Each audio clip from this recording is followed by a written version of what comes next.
내 딸아, 나의 말을 들어라. 내가 보여주고자 하는 것이 있노라. 두려워하지 말고 눈을 떠라. 지금부터 내가 너에게 전하는 이 이야기가 많은 영혼들의 마음을 열 것이다. 저는 그 목소리를 들었습니다. 잠에서 깨어나듯 어디선가 나를 부르는 음성이었습니다. 저는 지금 여러분에게 제 인생에서 가장 경이롭고 놀라웠던 경험을 나누려고 합니다. 저는 75년을 이 땅 위에서 살아왔습니다. 35해 동안 교회에 다니며 신앙생활을 해왔습니다. 새벽마다 눈을 떴고 기도하고 말씀을 읽었습니다. 제 신앙은 결코 약하지 않았습니다. 교회에서 권사로 섬겼고 주일학교도 10년 이상 가르쳤으며 기도 모임에도 빠지지 않았습니다. 남편과 함께 2명의 자녀를 낳아 신앙 속에서 키웠고 지금은 손주들을 둔 할머니입니다. 하지만 지난 8월의 그날 밤 모든 것이 바뀌었습니다. 그날 저는 갑작스러운 심장 통증으로 응급실에 실려갔습니다. 의사들은 심근경색이라고 했습니다. 그것은 저의 인생에서 가장 두려웠던 순간이었습니다. 가슴이 철렁 내려앉는 그런 두려움 말입니다. 하지만 그 순간 저는 무언가 놀라운 일을 겪게 되었습니다. 의식이 흐려지면서 저는 제 육신이 침대 위에 누워있는 모습을 위에서 보고 있었습니다. 의사들이 여러 검사를 하고 있었고 남편은 손을 모아 기도하고 있었습니다. 그런데 그 다음 순간 저는 더 이상 병원에 있지 않았습니다. 여러분, 지금 이 영상을 어디서 보고 계신가요? 서울, 대전, 대구, 부산, 제주, 미국, 캐나다 등 전 세계 어디에 계시든 지금 계신 지역과 아멘으로 댓글을 남겨주세요. 시간상 모든 지역을 부를 수는 없지만 지금 이 순간 우리는 한 마음으로 연결되어 있습니다. 이런 감동적인 간증을 계속 받아보고 싶으시다면 구독과 좋아요 버튼을 꼭 눌러주세요.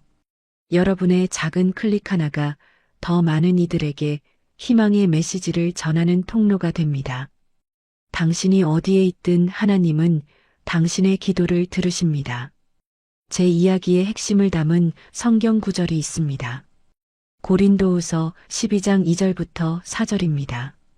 사도 바울이 남긴 이 말씀을 함께 봐주세요. 여기에 말해집니다. 내가 그리스도 안에서 14년 전에 셋째 하늘에 끌어올려간 사람을 아노니 그것이 육신 안에였는지 육신 밖에였는지 나는 알지 못하노라. 하나님이 아실 것이니라. 내가 이런 사람을 알되 육신 안에 있었는지 육신 밖에 있었는지 나는 알지 못하노라. 오직 하나님은 아실 것이니라. 그가 낙원으로 끌어올려가서 말할 수 없는 말을 들었으니 사람이 이를 전할 수 없느니라. 사도 바울도 천국을 본 사람입니다. 그런데 그것을 언어로 표현할 수 없다고 했습니다. 저도 그 마음을 이해합니다. 지난 35년간 교회에서 들었던 천국의 이야기들과 제가 실제로 본 것이 너무나 달랐기 때문입니다. 저는 많은 설교를 들었습니다. 목사님들께서는 천국을 황금으로 된 거리와 희고 큰 왕자와 날개 달린 천사들로 가득 찬 곳이라고 말씀하셨습니다. 환상과 이상을 본 많은 주인공들의 이야기도 읽었습니다. 하지만 제가 본 천국은 그런 곳이 아니었습니다. 그것이 제 마음을 가장 크게 흔들었습니다. 이 간증을 통해 저는 여러분에게 한 가지를 분명히 전하고 싶습니다. 주님이 우리에게 주시는 천국의 참 모습이 무엇인지를요. 우리가 그동안 알고 있던 것과는 다를 수도 있습니다.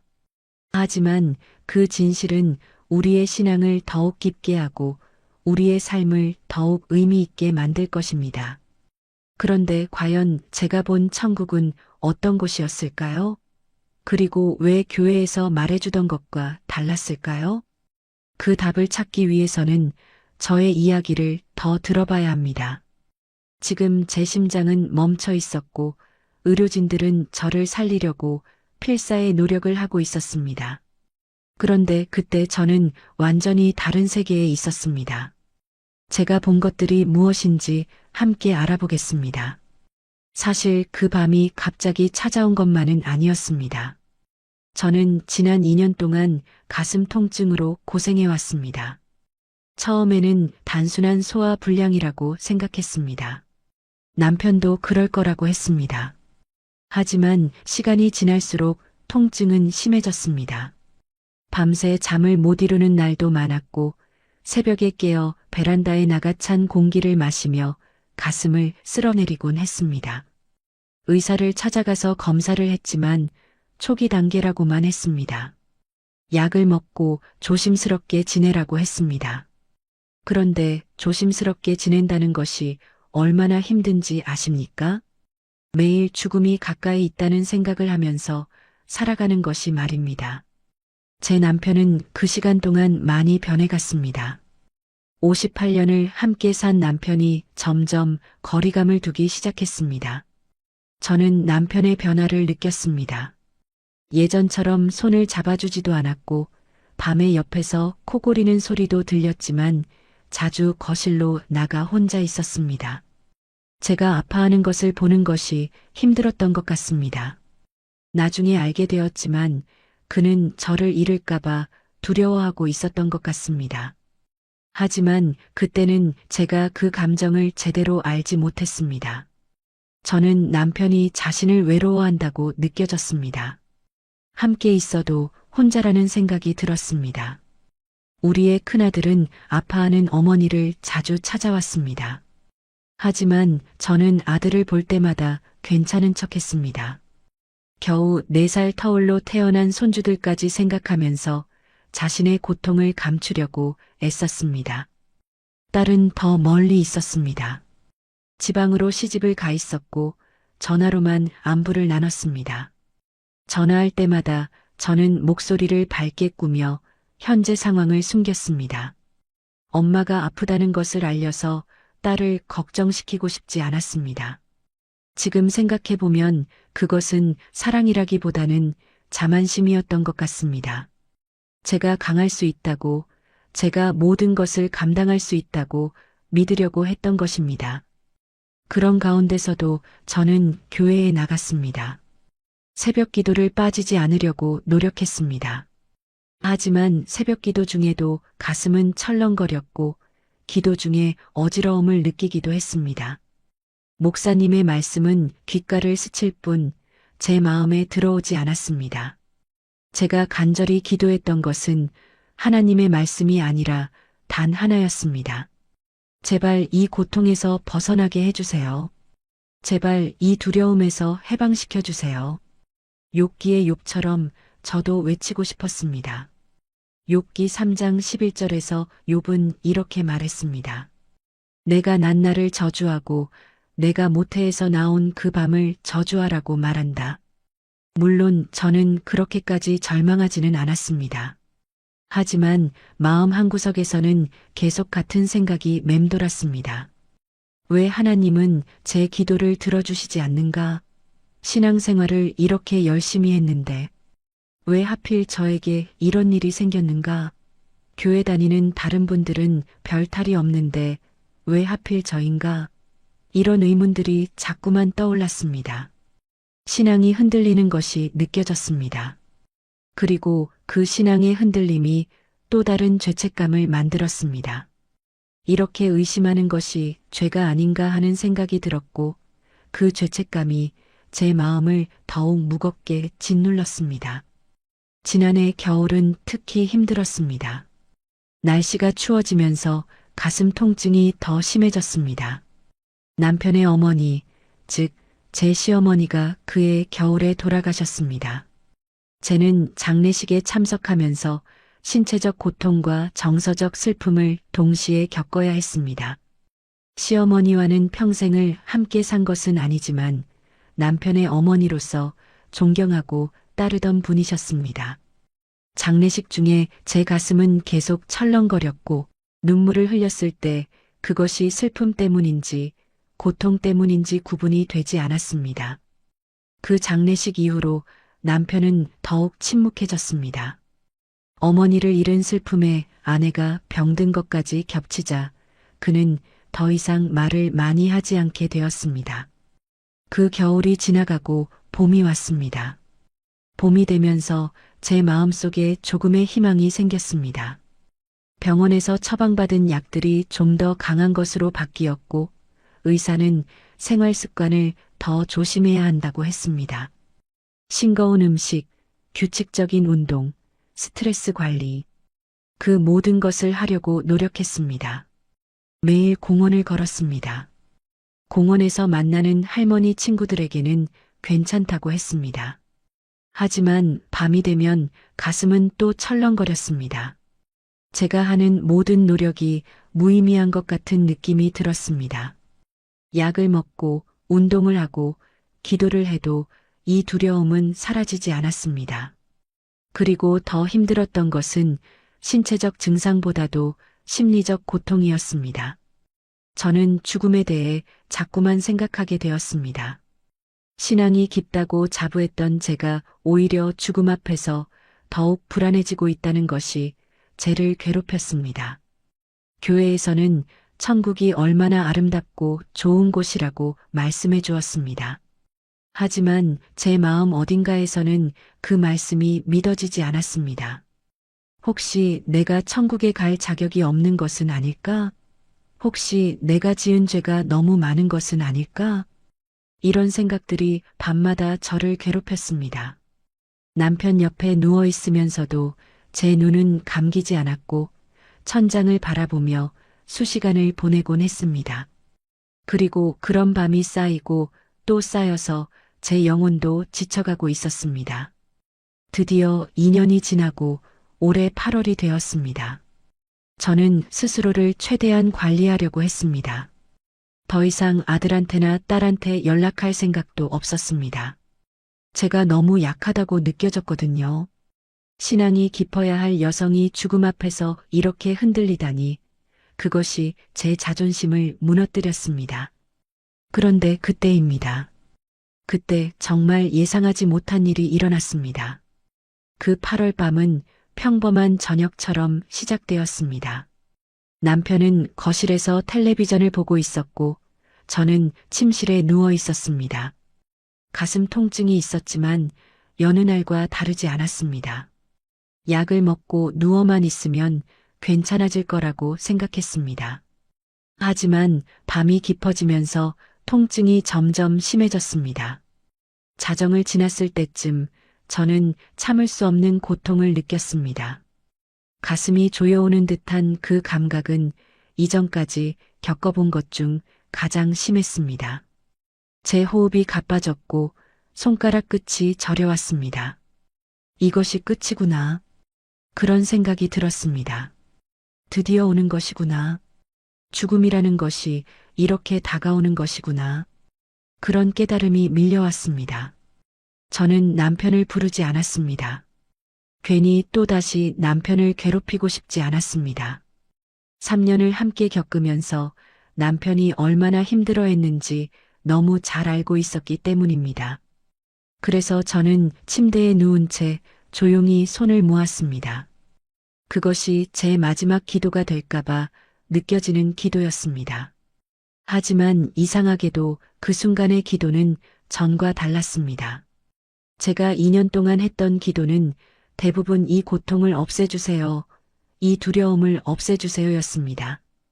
하지만 그 밤 제 침대에서 죽음을 맞이하려고 할 때 제 입에서 나온 말은 달랐습니다.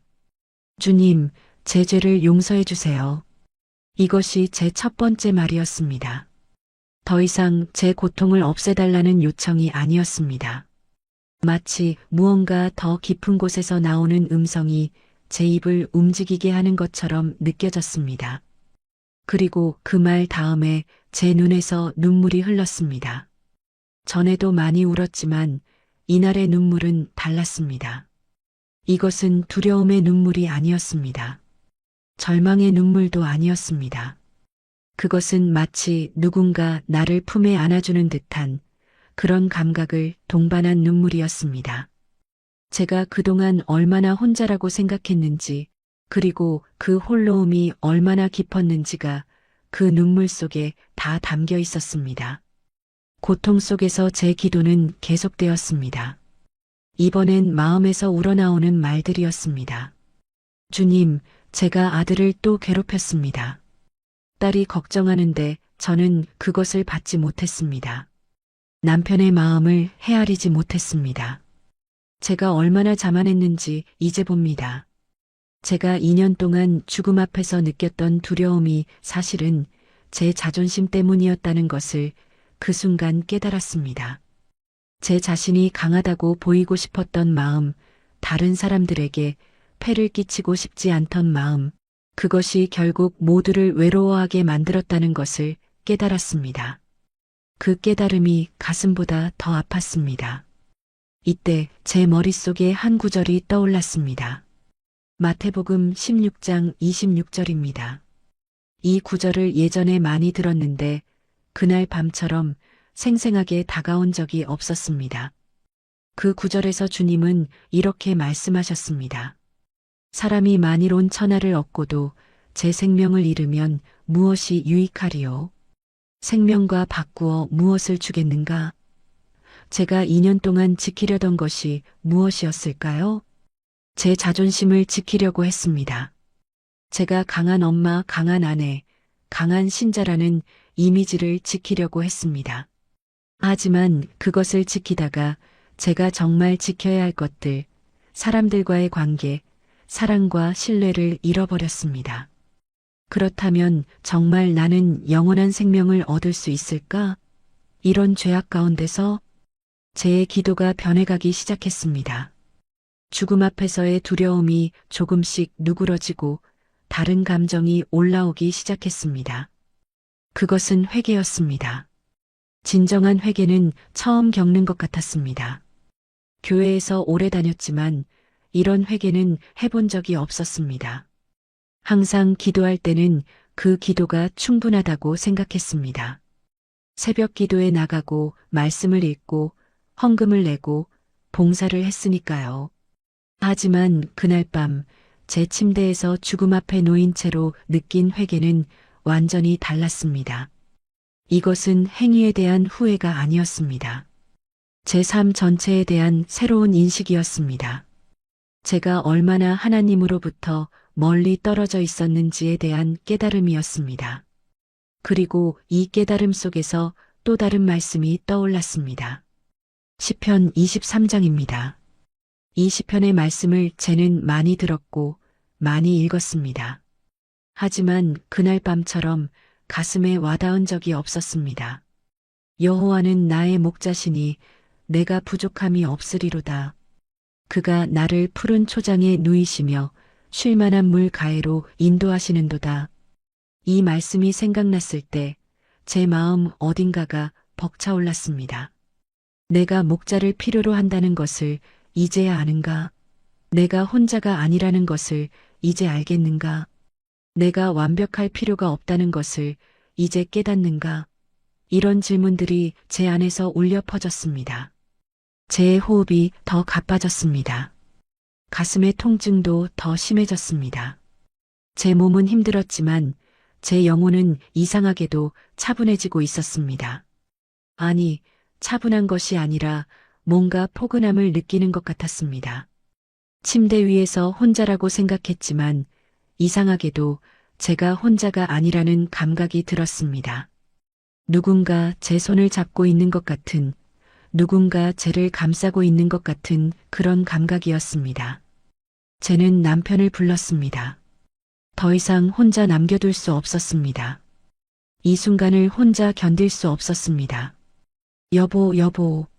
남편이 침실로 뛰어들어왔고 제 얼굴을 보자마자 남편은 곧바로 구급차를 부르라고 외쳤습니다. 제가 얼굴이 창백해지고 호흡이 거칠어진 것을 본 남편은 이미 제가 위험한 상태라는 것을 알고 있었던 것 같습니다. 구급차 기사들이 침실로 들어왔고 그들은 빠르게 저를 들것에 실었습니다. 그 과정에서 제 손은 계속 남편의 손을 놓지 않으려고 했습니다. 그리고 제 입에서 나오는 말은 계속 같았습니다. 죄송합니다. 죄송합니다. 사랑합니다. 남편은 손을 놓으라고 하지 않았습니다. 응급실로 가는 길 내내 남편은 제 손을 놓지 않았습니다. 그리고 그 손을 놓지 않는 행동이 제에게는 용서처럼 느껴졌습니다.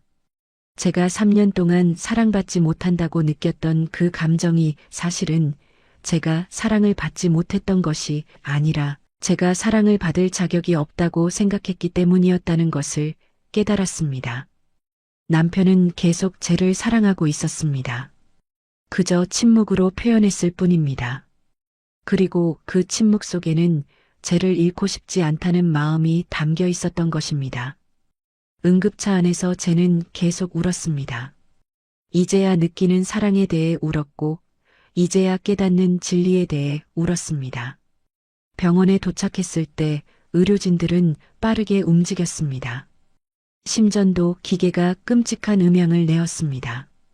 의사들이 여러 말을 하는 것을 들었지만 그 말들이 어떤 의미인지는 중요하지 않았습니다. 왜냐하면 쟤는 이미 다른 곳에 가고 있었기 때문입니다.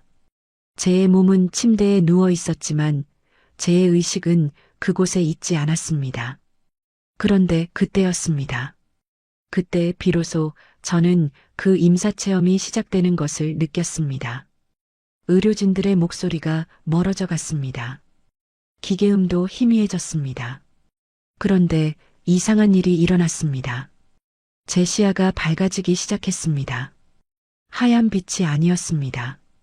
그것은 마치 어떤 빛 속으로 빨려 들어가는 그런 감각이었습니다.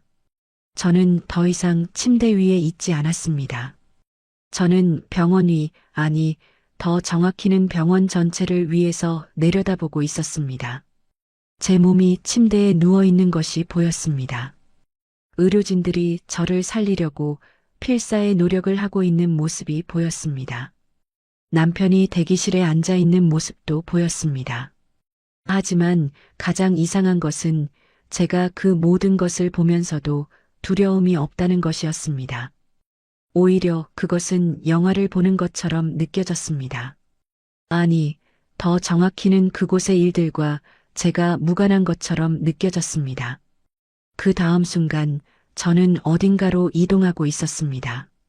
움직이는 것 같기도 하고 그냥 장소가 바뀌는 것 같기도 했습니다. 시간이 걸리는 것 같으면서도 순간인 것 같은 그런 경험이었습니다. 마치 꿈속에서 한 장면에서 다른 장면으로 넘어가는 것처럼 말입니다. 그리고 갑자기 쟤는 다른 세계에 서 있었습니다. 하지만 그것을 세계라고 부르는 것이 맞는지 모르겠습니다. 그것은 제가 교회에서 들었던 천국의 모습과는 완전히 달랐기 때문입니다. 황금 거리도 없었습니다. 하얀 성벽도 없었습니다. 날개 달린 천사들도 보이지 않았습니다. 그곳은 훨씬 더 단순했고 훨씬 더 깊었습니다. 제가 본 것은 빛이었습니다. 하지만 그것은 눈을 부시게 하는 종류의 빛이 아니었습니다. 그것은 마치 모든 것을 감싸고 있는 하나의 분위기 같은 빛이었습니다.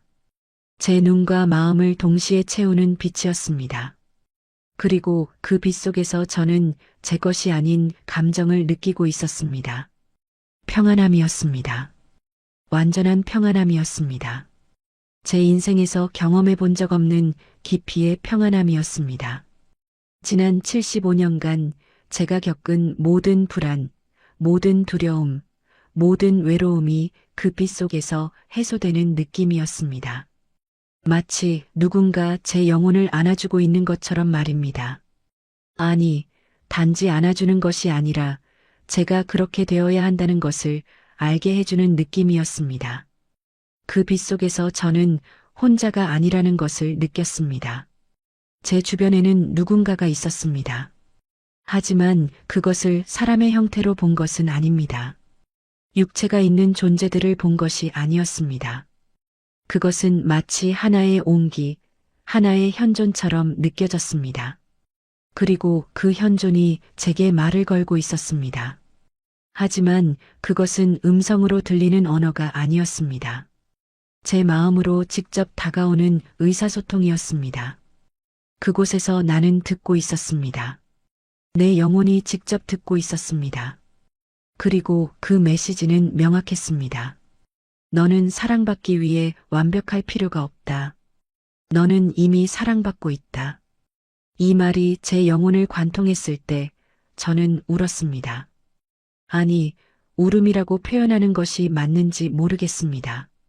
제 영혼이 그렇게 되도록 표현되었다고 해야 할까요? 그곳에서는 눈물이 흐르지 않습니다.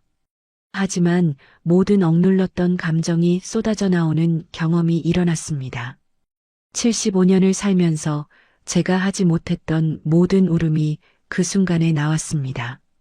제가 완벽해야 한다고 생각했던 모든 순간들, 강해야 한다고 믿었던 모든 순간들, 사랑받을 자격이 있나 의심했던 모든 순간들이 그 빛 속에서 녹아내렸습니다.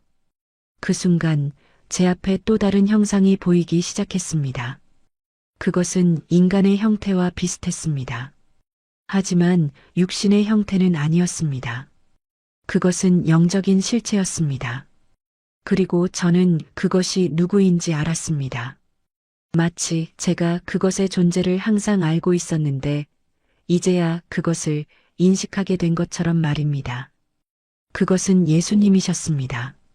하지만 교회에서 들었던 예수님의 모습과는 달랐습니다. 그것은 심판자의 모습이 아니었습니다. 그것은 왕의 모습도 아니었습니다.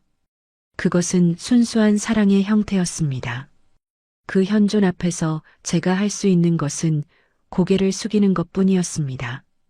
요한복음 3장 16절이 제 마음에 떠올랐습니다.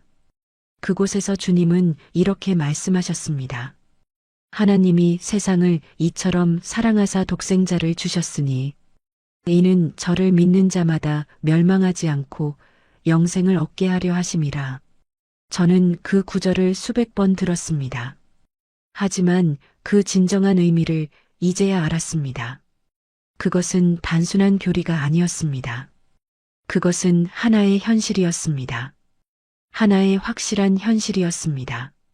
하나님의 사랑은 제 모든 부족함을 이미 아시고 그럼에도 불구하고 독생자를 주셨다는 것, 그 현실을 마주했을 때 쟤는 제 인생에서 가장 깊은 확신을 느꼈습니다. 그 순간 제게 메시지가 다시 전해졌습니다.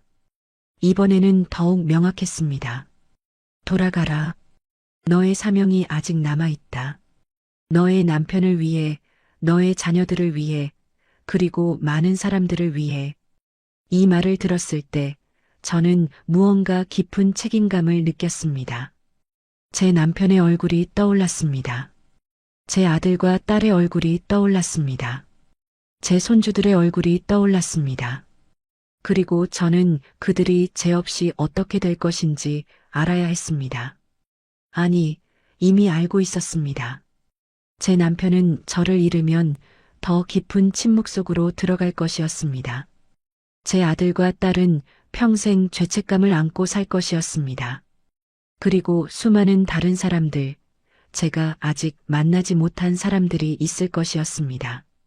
그들에게 제가 이곳에서 경험한 이 사랑을 전해야 한다는 것을 느꼈습니다. 로마서 6장 9절부터 9절이 떠올랐습니다.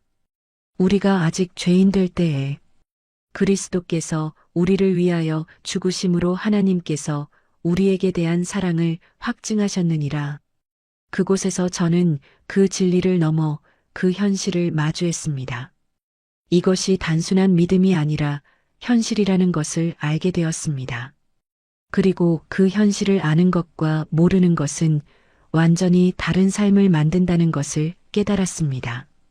그 빛 속에서 제가 하나님과 나눈 대화, 아니 정확히는 제 영혼이 받은 메시지들이 더 있었습니다.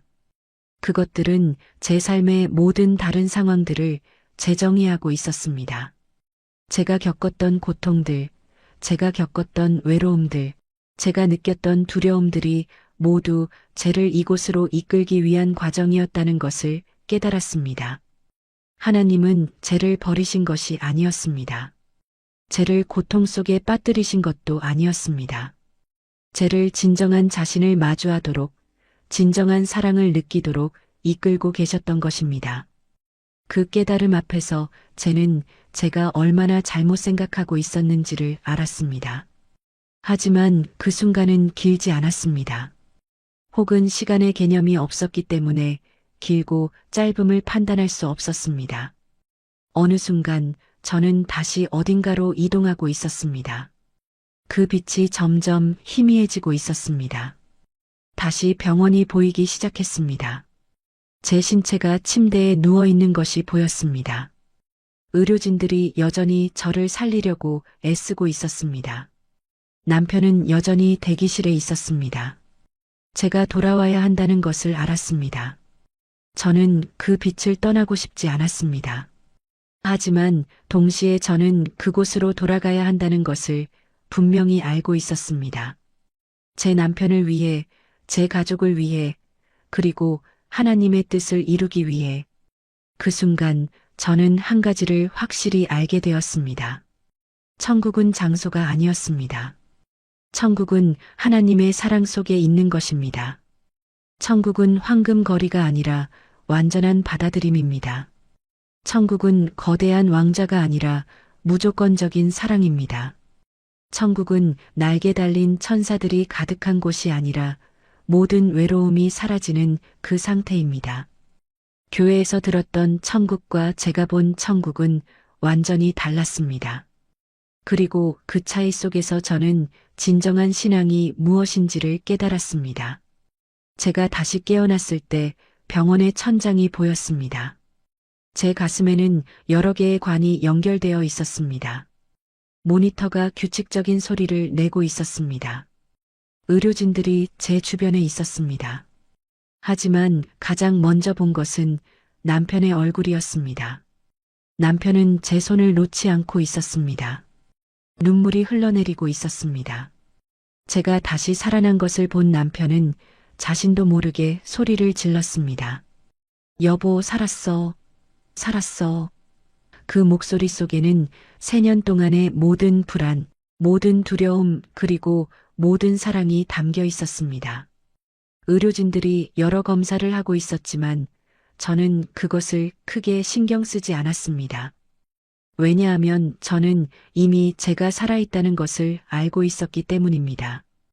더 정확히는 저는 제가 정말로 무엇인지를 깨달았기 때문입니다.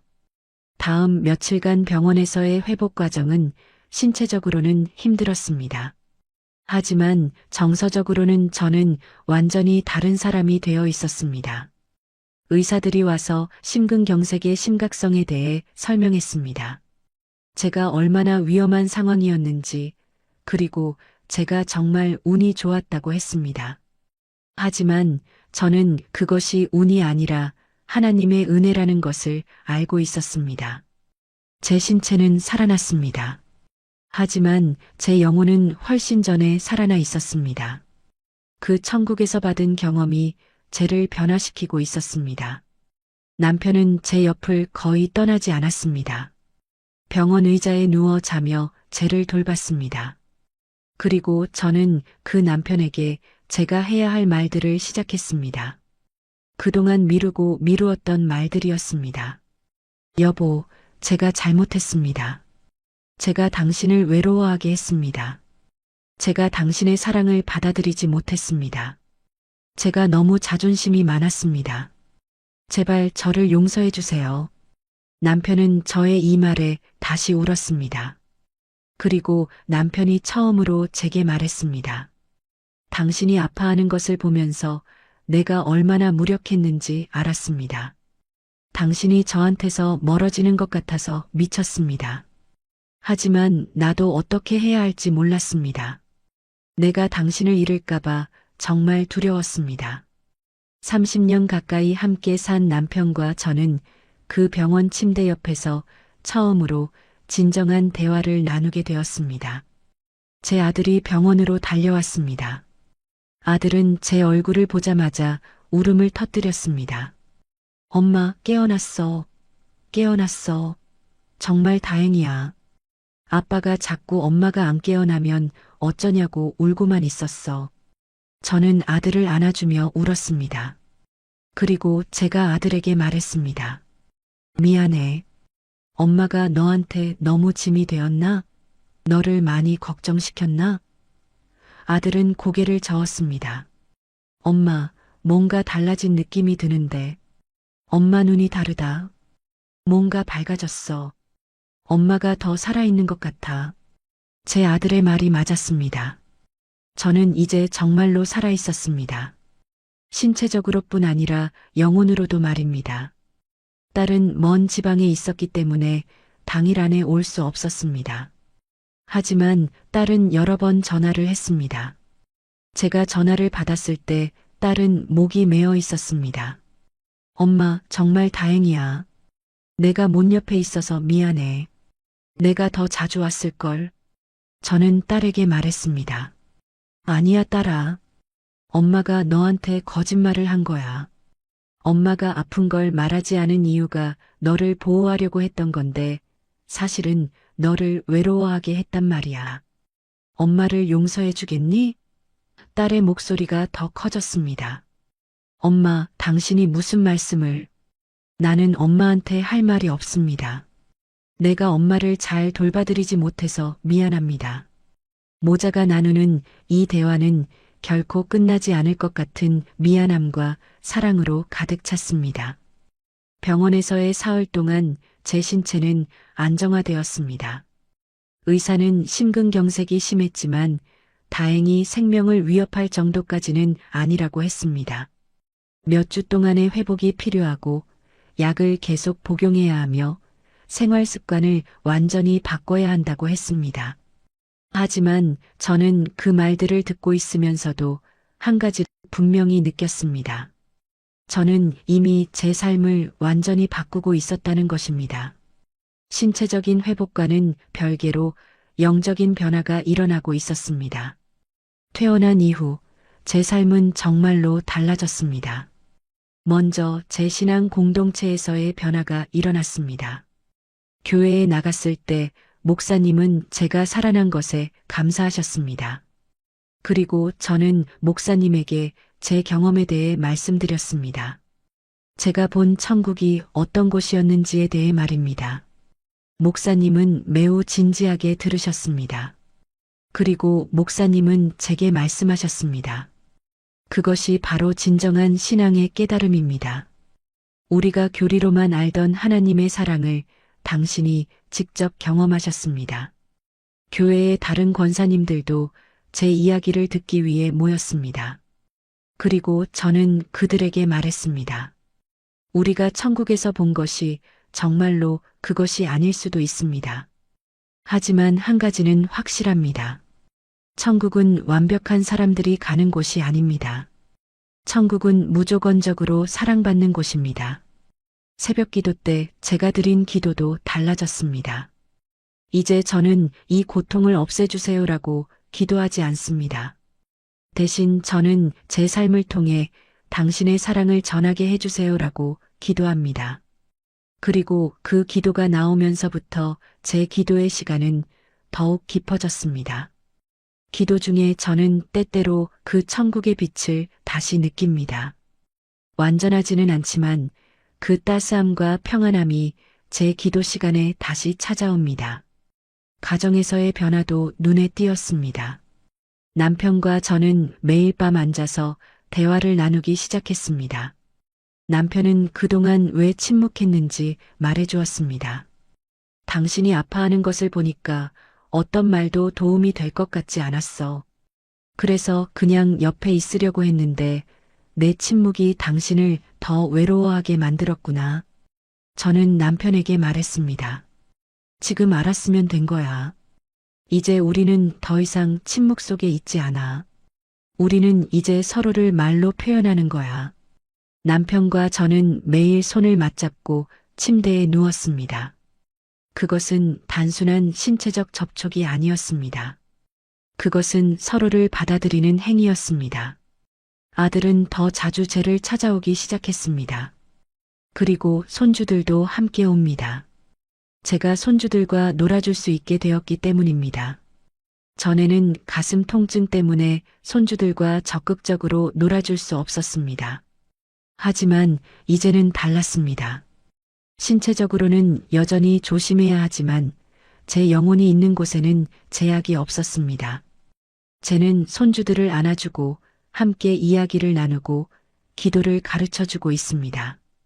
손주들의 웃음이 제 집을 가득 채웠습니다. 딸도 몇 주 후에 올 수 있었습니다. 딸은 제 얼굴을 보자마자 안아주었습니다. 그리고 저는 딸에게 대면으로 제 마음을 전했습니다. 딸아, 미안해. 엄마가 너를 외로워하게 했어. 그리고 엄마가 너를 믿지 못했어. 하지만 이제 엄마는 알아.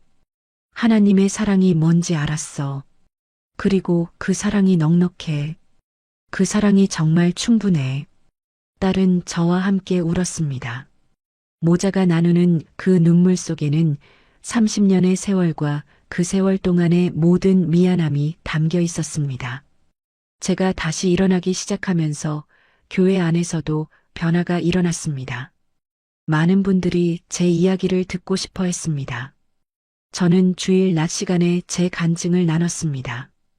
교회의 많은 권사님들, 사모님들, 그리고 일반 성도들이 저의 이야기를 들었습니다. 그리고 저는 그들에게 전했습니다. 우리가 지금 아파하고 있다면 그것이 하나님이 우리를 버린 것이 아닙니다. 그것이 하나님이 우리를 시험하는 것도 아닙니다. 그것이 우리의 신앙이 부족해서도 아닙니다. 그것은 우리를 더 깊은 사랑으로 이끌기 위한 하나님의 방식일 수도 있습니다. 제 간증 이후로 교회의 분위기가 조금 바뀌었습니다. 이전에는 목사님의 설교를 듣고 나면 모두들 각자 집으로 돌아갔습니다. 하지만 이제는 많은 사람들이 제게 와서 자신들의 고통을 나눕니다. 저는 그들의 이야기를 듣습니다. 그리고 저는 그들에게 말합니다. 당신이 느끼는 두려움은 당신만의 것이 아닙니다. 나도 겪었습니다. 하지만 그 두려움 너머에는 사랑이 있습니다. 무조건적인 사랑이 있습니다. 제 신앙이 성숙해지면서 쟤는 제 신앙의 얕음을 깨닫게 되었습니다. 75년을 살면서 35년을 신앙 안에서 살았지만 저는 정말로 하나님을 알지 못했습니다. 저는 하나님의 법칙을 알았습니다. 하나님의 계명을 알았습니다. 하지만 저는 하나님을 모르고 있었습니다. 하나님의 사랑을 모르고 있었습니다. 이제 저는 알게 되었습니다. 그리고 그 알미 쟤를 완전히 다른 사람으로 만들고 있습니다. 로마서 8장에서 사도 바울은 이렇게 말했습니다. 높음이나 낮음이나 다른 어떤 것도 우리를 그리스도의 사랑에서 끊을 수 없습니다. 이 말씀이 이제 제 마음에 진짜로 들어와 있습니다. 퇴원 이후 2달이 지났습니다. 제 신체도 많이 회복되었습니다. 의사는 앞으로도 조심해야 한다고 말했지만 저는 더 이상 죽음을 두려워하지 않습니다. 왜냐하면 저는 죽음이 끝이 아니라는 것을 알기 때문입니다. 죽음은 새로운 만남이라는 것을 알기 때문입니다. 그 천국에서 제가 느꼈던 평안함과 사랑은 이 땅의 어떤 것도 빼앗아 갈 수 없습니다. 저는 이제 이 이야기를 마무리하려고 합니다. 하지만 마무리하기 전에 제가 이 경험을 통해 깨달은 교훈들을 여러분과 나누고 싶습니다. 왜냐하면 제 간증은 단지 제 개인의 이야기가 아니기 때문입니다. 이것은 우리 모두의 이야기일 수도 있기 때문입니다.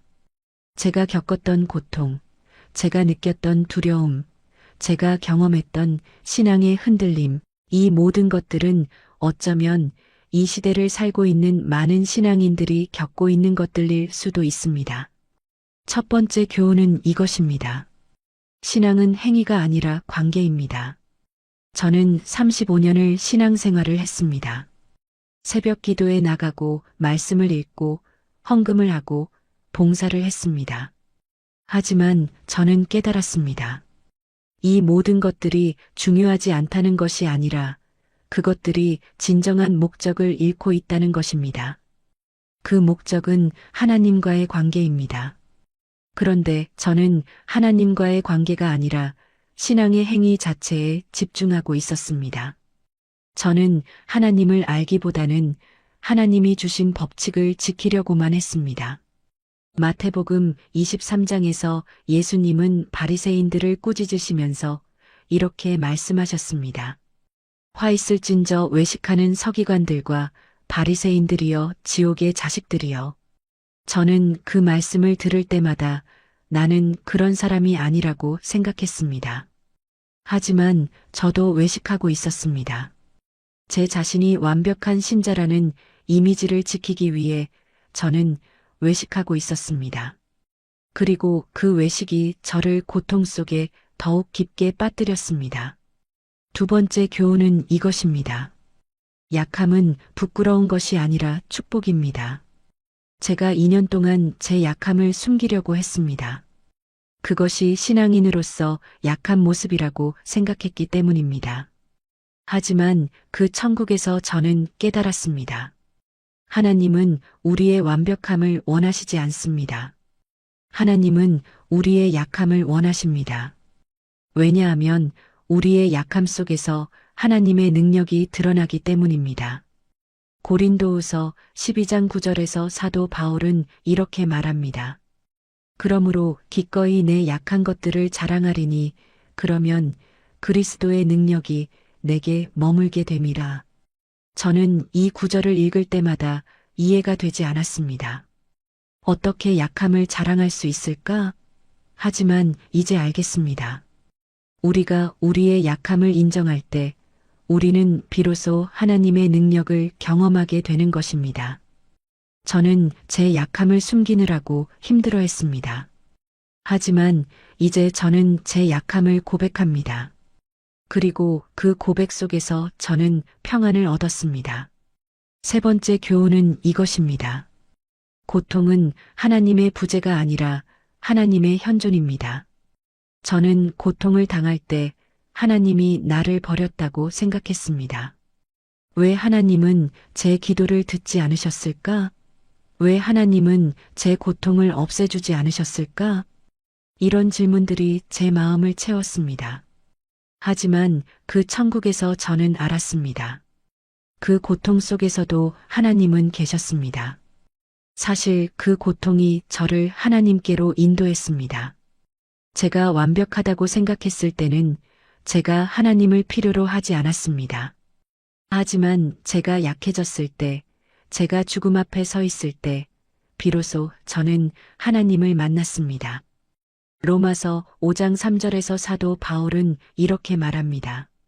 다만 이뿐 아니라 환난 중에도 즐거워하나니 환난은 인내를 이루고. 이 말씀이 이제 제 마음에 깊게 들어와 있습니다. 환난이 우리를 멀리하는 것이 아니라 오히려 우리를 하나님께 더 가까이 가게 하는 것입니다. 네 번째 교훈은 이것입니다. 천국은 죽음 이후의 장소가 아니라 지금 여기서의 경험입니다. 저는 천국을 미래의 것으로만 생각했습니다. 죽은 다음에 가는 곳이라고만 생각했습니다. 하지만 제가 본 천국과 지금 제가 살고 있는 현실을 연결시켜 보니 천국의 경험은 지금 여기서도 가능하다는 것을 알게 되었습니다. 요한복음 17장 3절에서 예수님은 이렇게 말씀하셨습니다. 영생은 곧 유일하신 참 하나님과 그의 보내신 자, 예수 그리스도를 아는 것이니라. 영생은 죽은 이후의 삶이 아니라 하나님을 아는 것입니다. 그렇다면 우리가 지금 하나님을 알고 그 사랑을 경험한다면 우리는 지금 영생을 경험하는 것입니다. 그것이 바로 천국입니다. 천국은 황금 거리가 아닙니다. 천국은 하나님의 사랑 속에 있는 것입니다. 그리고 그 사랑은 지금 여기서 경험 가능합니다. 다섯 번째 교훈은 이것입니다. 사랑과 용서는 신앙의 중심입니다. 저는 신앙의 중심을 많은 다른 것들 속에서 찾으려고 했습니다. 올바른 신학, 올바른 교리, 올바른 행위. 하지만 제가 본 천국에서 제가 경험한 것은 오직 하나였습니다. 사랑입니다. 무조건적인 사랑이었습니다. 그리고 그 사랑 속에서 모든 것이 용서되고 있었습니다. 제 모든 죄, 제 모든 부족함, 제 모든 실패, 이 모든 것들이 그 사랑 속에서 녹아내렸습니다. 요한일서 4장 8절에서 사도 요한은 이렇게 말합니다. 사랑은 죄를 덮느니라. 이 말씀이 무엇을 의미하는지 이제 알겠습니다. 사랑은 우리의 모든 것을 포용합니다. 우리가 완벽하지 않아도, 우리가 실수해도, 우리가 죄를 지어도 사랑은 우리를 포기하지 않습니다. 그리고 이제 저는 여러분에게 말하고 싶습니다.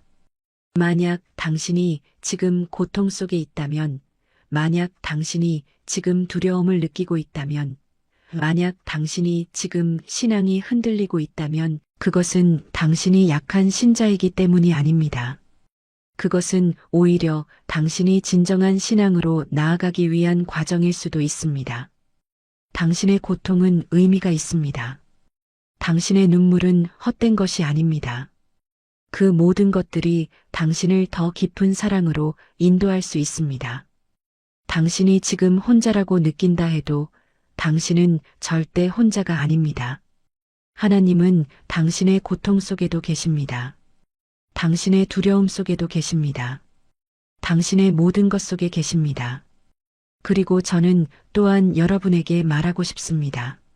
만약 당신이 신앙 안에 있다면 당신의 신앙을 다시 생각해 보세요. 당신은 무엇을 위해 신앙을 하고 있습니까? 당신은 천국에 가기 위해 신앙을 하고 있습니까? 당신은 선한 행위를 쌓기 위해 신앙을 하고 있습니까? 만약 그렇다면 당신의 신앙은 아직 관계가 아닙니다. 당신의 신앙은 아직 거래입니다. 하지만 진정한 신앙은 관계입니다. 그것은 하나님과의 사랑의 관계입니다. 당신이 완벽하지 않아도 하나님은 당신을 사랑하십니다. 당신이 죄인이어도 하나님은 당신을 사랑하십니다. 당신이 실패했어도 하나님은 당신을 사랑하십니다. 이 사랑을 경험하세요. 이 사랑을 누리세요. 그리고 마지막으로 저는 여러분에게 당부하고 싶습니다. 당신의 주변 사람들을 소홀히 하지 마세요. 당신의 남편을 소홀히 하지 마세요. 당신의 자녀를 소홀히 하지 마세요. 당신의 친구들을 소홀히 하지 마세요. 왜냐하면 당신의 침묵은 그들에게 상처가 될 수 있기 때문입니다. 당신의 거리감은 그들을 외로워하게 할 수 있기 때문입니다. 저는 제 남편의 침묵 속에서 외로움을 느꼈습니다. 하지만 후에 알았습니다. 그 침묵 속에는 죄를 잃고 싶지 않다는 사랑이 담겨 있었습니다. 만약 당신의 사랑하는 사람이 지금 고통을 당하고 있다면 당신의 침묵 대신 당신의 말을 건네세요. 당신의 거리감 대신 당신의 손을 건네세요. 그것이 진정한 사랑입니다. 그것이 당신이 천국을 이 땅 위에 만드는 방식입니다. 제가 본 천국은 교회에서 말해주던 곳이 아니었습니다. 그것은 황금으로 된 거리가 아니었습니다. 그것은 날개 달린 천사들이 가득한 곳도 아니었습니다. 그것은 거대한 왕자도 아니었습니다. 그것은 단순한 빛이었습니다. 하지만 그 빛은 모든 것을 포용했습니다. 그 빛은 모든 것을 용서했습니다. 그 빛은 모든 것을 사랑했습니다. 그리고 그 빛 속에서 저는 처음으로 제가 누구인지 알았습니다. 저는 완벽한 사람이 아니었습니다. 저는 강한 사람이 아니었습니다. 저는 부족한 사람이었습니다. 하지만 그래도 저는 사랑받고 있었습니다. 무조건적으로 사랑받고 있었습니다. 그것이 제 삶을 완전히 바꾼 진리입니다. 이 시간 제 이야기를 끝까지 들어주셔서 정말 감사합니다. 여러분이 제 간증을 들으면서 어떤 마음을 가지셨을지 모르겠습니다. 혹시 감동하셨나요? 혹시 공감하셨나요? 혹은 의심하셨나요? 그 모든 것이 자연스럽습니다. 왜냐하면 제도 처음에는 제가 본 것을 믿을 수 없었기 때문입니다. 하지만 지금 저는 확신합니다. 그 경험은 제 인생을 바꾼 진짜 현실입니다. 이제 저는 여러분과 함께 기도하고 싶습니다. 이 기도는 제 개인의 기도가 아니라 우리 모두가 함께하는 기도입니다. 여러분 중에는 지금 고통 속에 있는 분들이 계실 것입니다. 여러분 중에는 지금 신앙이 흔들리고 있는 분들이 계실 것입니다. 여러분 중에는 지금 외로움을 느끼고 있는 분들이 계실 것입니다. 이 기도를 통해 우리는 모두 하나가 되고 싶습니다. 우리는 모두 함께 하나님 앞에 나아가고 싶습니다. 주님, 저를 들으세요. 이 영상을 보고 계신 모든 사람들의 기도를 들으세요. 주님, 지금 이 순간 어딘가에서 고통을 당하고 있는 사람들이 있습니다. 그들의 몸이 아플 수도 있고 그들의 마음이 아플 수도 있습니다. 그들이 죽음을 두려워하고 있을 수도 있고 외로움에 빠져 있을 수도 있습니다. 주님, 이 모든 고통이 그들을 주님께로 인도하게 해주세요. 이 모든 눈물이 그들을 주님의 사랑으로 인도하게 해주세요. 주님, 또한 신앙 안에 있지만 신앙이 형식적인 우리들을 용서해 주세요. 우리가 행위로 주님을 지키려고 하고 외식으로 주님을 따르려고 했습니다. 주님, 우리를 깨워주세요. 우리가 진정한 신앙이 무엇인지 알게 해주세요. 우리가 주님과의 관계 속에서 참된 기쁨을 경험하게 해주세요. 주님, 우리의 약함을 받아주세요. 우리의 부족함을 감싸주세요. 우리의 모든 것을 사랑해주세요. 주님, 또한 우리의 가정들을 지켜주세요. 많은 가정들이 침묵과 거리감 속에서 고통받고 있습니다. 남편과 아내가 서로를 이해하지 못하고 있습니다. 부모와 자녀가 소통하지 못하고 있습니다. 주님, 우리에게 사랑을 말하는 용기를 주세요. 우리에게 손을 내밀 용감함을 주세요. 우리가 침묵 대신 말을 하고 거리감 대신 손을 맞잡게 해주세요. 주님, 우리의 모든 가정에 주님의 사랑과 평안이 가득하게 해주세요. 주님, 지금 이 영상을 보고 계신 여러분들을 축복해 주세요.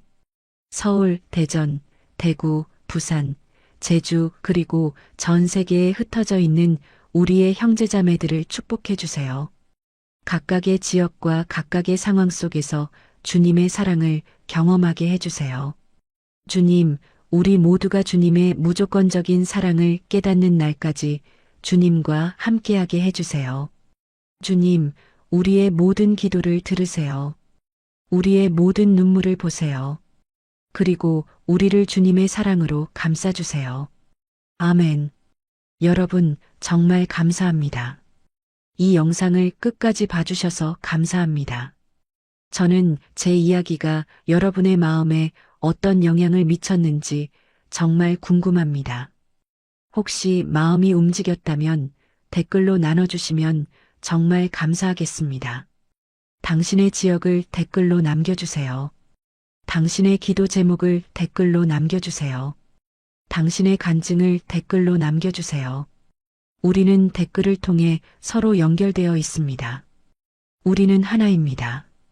그리고 혹시 이 영상이 도움이 되었다면 구독과 좋아요를 꼭 눌러주세요. 여러분의 작은 클릭 하나가 더 많은 사람들에게 희망의 메시지를 전하는 통로가 됩니다. 저는 앞으로도 계속 제 간증을 나누고 싶습니다. 제 경험을 통해 많은 사람들이 하나님의 사랑을 알게 되기를 원합니다. 여러분의 지원과 기도가 그것을 가능하게 합니다. 마지막으로 저는 여러분에게 한 가지 더 당부하고 싶습니다.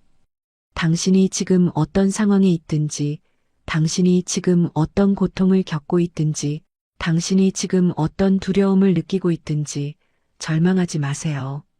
하나님은 여전히 여러분을 사랑하고 계십니다. 당신의 기도를 듣고 계십니다. 당신의 눈물을 보고 계십니다. 그리고 당신을 통해 놀라운 일을 하고 싶어 하십니다.